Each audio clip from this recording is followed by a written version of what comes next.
यमलोक में हलचल मच गई थी।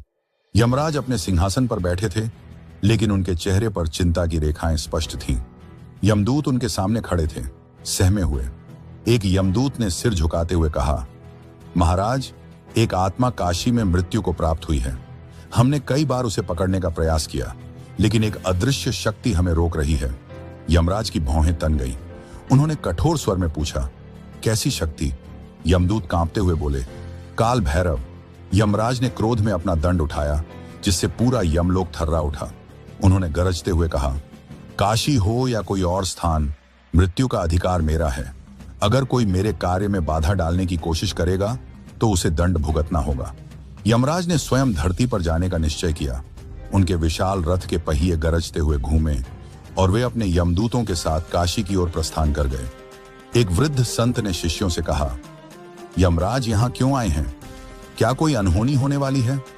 काशी के बीचों बीच स्थित काल भैरव मंदिर में घंटियों की आवाज अचानक तेज हो जाती है। मंदिर के द्वार अपने आप खुल जाते हैं और गर्जन के साथ काल भैरव प्रकट होते हैं। उनकी आंखों में भयंकर ज्वाला जल रही थी। वे सिंहासन पर बैठे, लेकिन उनका क्रोध 7वें आसमान पर था। उन्होंने अपनी तलवार उठाई और गरजते हुए कहा, काशी में मृत्यु का अधिकार केवल शिव का है। यमराज यहाँ क्यों आए हैं? यमराज अपने रथ से उतरते हैं और सीधे काल भैरव के मंदिर की ओर बढ़ते हैं। मंदिर के द्वार पर पहुंचते ही उन्हें एक अदृश्य शक्ति रोक देती है। काल भैरव प्रकट होते हैं और कहते हैं, यमराज, काशी में तुम्हारा स्वागत नहीं है। यहाँ जो भी मरता है वह मोक्ष प्राप्त करता है। तुम उसे ले जाने का अधिकार नहीं रखते। यमराज गरजते हैं, मैं मृत्यु का स्वामी हूं। मैं अपने कर्तव्य से पीछे नहीं हट सकता। काल भैरव की आंखें जल उठती हैं। उन्होंने अपनी तलवार निकाली और कहा, तो फिर युद्ध होगा। यमराज ने अपना दंड उठाया और काल भैरव ने अपनी तलवार। दोनों महाशक्तियों का टकराव शुरू हो गया। पूरी काशी में अंधकार छा गया। बिजली कड़कने लगी और पृथ्वी कांप उठी। यमराज ने अपने दंड से वार किया, लेकिन काल भैरव ने उसे अपनी तलवार से रोक दिया। दोनों के प्रहारों से आकाश में भीषण गर्जना होने लगी। स्वर्गलोक में इंद्र, ब्रह्मा और अन्य देवता यह युद्ध देखकर भयभीत हो गए। इंद्र बोले, अगर यह युद्ध लंबा चला तो सृष्टि का संतुलन बिगड़ सकता है। ब्रह्मा ने चिंतित स्वर में कहा, हमें महादेव के पास जाना होगा। केवल वे ही इस महायुद्ध को रोक सकते हैं। काल भैरव ने अपनी शक्ति बढ़ा दी। उन्होंने यमराज पर आक्रमण किया, जिससे यमराज का मुकुट दूर जा गिरा। पहली बार यमराज भयभीत दिखाई दिए। यमराज ने अपनी पूरी शक्ति एकत्र की और अपने दंड को ऊंचा उठाया। उनका उद्देश्य एक ही वार में काल भैरव को पराजित करना था। यमराज की चाल विफल होते ही काल भैरव ने प्रचंड रूप धारण कर लिया। उनकी आंखों में ज्वाला भड़क रही थी और उनके हाथों में चमचमाती तलवार और डमरू गूंज रहा था। वे सिंह की तरह गरजते हुए यमराज की ओर बढ़े। यमराज, तुम मृत्यु के स्वामी हो, लेकिन काशी शिव की नगरी है। यहाँ का हर जीव शिव का है और शिव की आज्ञा के बिना कोई भी आत्मा तुम्हारे अधीन नहीं होगी। यमराज ने अपने रथ को पीछे खींचा और तुरंत एक दिव्य कवच धारण कर लिया। वे जानते थे कि यह युद्ध आसान नहीं होगा।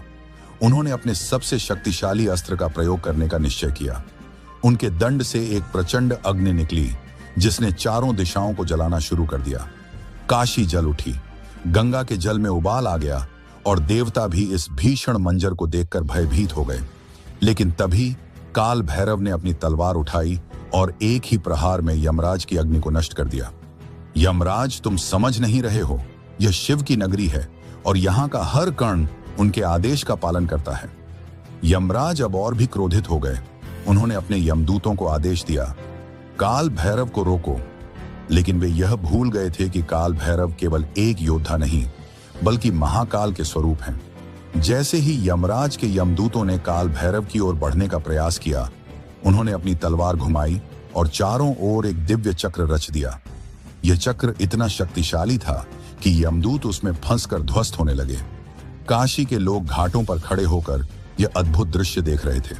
वे सहमे हुए थे, लेकिन उनके चेहरे पर विश्वास था कि शिव के भैरव अवश्य विजयी होंगे।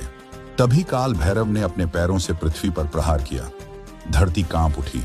यमराज का रथ असंतुलित होकर पीछे हटने लगा। यमराज, यह काशी है। यहाँ शिव का शासन चलता है। अगर तुमने आगे बढ़ने का प्रयास किया तो यह तांडव पूरे यमलोक को हिला देगा। यमराज पहली बार विचलित हुए। वे जानते थे कि काल भैरव को पराजित करना असंभव है, लेकिन वे हार मानने के लिए नहीं आए थे। स्वर्गलोक में देवताओं की सभा लगी थी। इंद्र, ब्रह्मा, विष्णु और अन्य सभी देवता इस युद्ध को देख रहे थे। इंद्र चिंतित होकर बोले, अगर यह युद्ध कुछ और देर तक चला तो सृष्टि का संतुलन बिगड़ जाएगा। यमलोक का अस्तित्व खतरे में पड़ सकता है। ब्रह्मा जी गंभीर स्वर में बोले, हमें तुरंत महादेव के पास जाना होगा। केवल वे ही इस युद्ध को रोक सकते हैं। यमराज को एहसास हो चुका था कि वे सीधे युद्ध में काल भैरव को पराजित नहीं कर सकते, इसलिए उन्होंने एक नई चाल चली। उन्होंने गुप्त रूप से यमदूतों को आदेश दिया कि वे काशी के नागरिकों को भ्रमित करें और उन्हें काल भैरव के खिलाफ भड़काएं। यमदूतों ने रातों रात काशी में अफवाहें फैलानी शुरू कर दी। काल भैरव के कारण काशी में संकट आ गया है। अगर यह युद्ध नहीं रुका तो पूरी नगरी नष्ट हो जाएगी। धीरे धीरे कुछ लोग काल भैरव के पास जाकर प्रार्थना करने लगे, भैरवनाथ, यह युद्ध रोक दीजिए, हमें भय लग रहा है। लेकिन काल भैरव मुस्कुराए और बोले, डरो मत, यह युद्ध सत्य और असत्य का है। सत्य हमेशा विजयी होगा। काशी के कुछ आर्षि मुनि इस युद्ध को रोकने के लिए आगे आए। उन्होंने गंगा तट पर यज्ञ करना शुरू कर दिया और शिव का आह्वान किया, हे महादेव, आप ही इस सृष्टि के पालन करता हैं, कृपया इस विनाश को रोकें। यज्ञ की अग्नि धधक उठी और आकाश में एक रहस्यमयी प्रकाश प्रकट हुआ। जैसे ही यज्ञ की अग्नि प्रज्वलित हुई, कैलाश पर्वत हिल उठा। महादेव स्वयं प्रकट हुए। उनका दिव्य स्वर काशी में गूंज उठा, यमराज, तुम अब भी अपने अहंकार में हो। काशी मेरी नगरी है। यहाँ जो भी प्राण त्यागता है वह मेरे संरक्षण में रहता है। यमराज ने अपने हथियार नीचे कर दिए। वे झुक गए और बोले, महादेव, आपकी आज्ञा सर्वोपरि है। मैं यह युद्ध समाप्त करता हूँ। काल भैरव ने तलवार वापस म्यान में रख ली और गर्जना करते हुए बोले, काशी में मृत्यु का अर्थ मोक्ष है और मोक्ष केवल शिव की कृपा से ही प्राप्त हो सकता है। जैसे ही युद्ध समाप्त हुआ, काशी में भव्य उत्सव मनाया गया। लोग खुशी से झूम उठे। घाटों पर दीप जलाए गए और भैरव अष्टमी के रूप में इस दिन को पवित्र मान लिया गया। जिस आत्मा को यमराज पकड़ने आए थे वह शिव के आशीर्वाद से मोक्ष प्राप्त कर चुकी थी। लेकिन क्या आप जानते हैं कि इससे पहले भी ऐसा एक युद्ध हो चुका है, जब हनुमान और कुंभकर्ण आमने सामने आए थे? अगर आपको यह कथा रोमांचक लगी तो क्या आप जानना चाहते हैं कि जब हनुमान और कुंभकर्ण भिड़े थे तब क्या हुआ था? हनुमान ने जब कुंभकर्ण को परास्त किया था तब कौन सा गुप्त रहस्य उजागर हुआ था?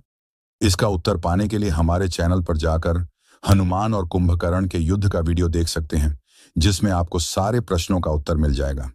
और अगर आपको इस कथा से थोड़ा सा भी कुछ सीखने को मिला है तो इस वीडियो को एक लाइक जरूर करें और कमेंट में अगले कथा पर वीडियो बनाने लिए हमारी मदद जरूर करें।